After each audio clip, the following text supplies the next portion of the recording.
Su çiçəyi xəstəliyinin alovlandığı bildirilir.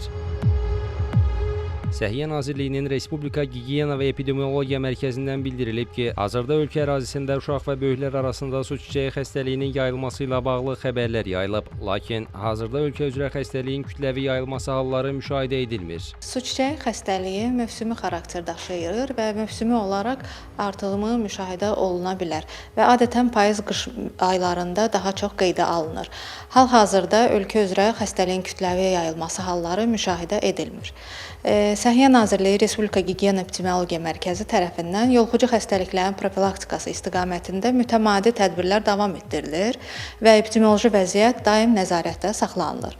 Mərkəzin direktor müavini Samirə Nəcəfova bildirib ki, su çiçəyi əsasən bədəndə, üzdə və başın tükülü hissəsində yaranan qaşıntılı, içi maye dolu qırmızı qabarcıqlar, yüksək hərarət, yorğunluq, halsızlıq və iştahsızlıqla özünü göstərir. Səpkilər 3-4 gün ərzində mərhələli şəkildə artır və sonda qabıq bağlayaraq tökülür. Su çiçəyi xəstəliyinin yoluxma riskinin azaldılması məqsədi ilə vətəndaşlara xəstə şəxslərlə təması çəkinməyi, tibbi maskadan istifadə etməyi, mütəmadi olaraq əllərin yuyulması, şəxsi gigiyena qaydalarına riayət etməyi və xəstəlik halları müşahidə edildikdə dərhal tibb müəssisəsinə həkimə müraciət etməyi tövsiyə olunur.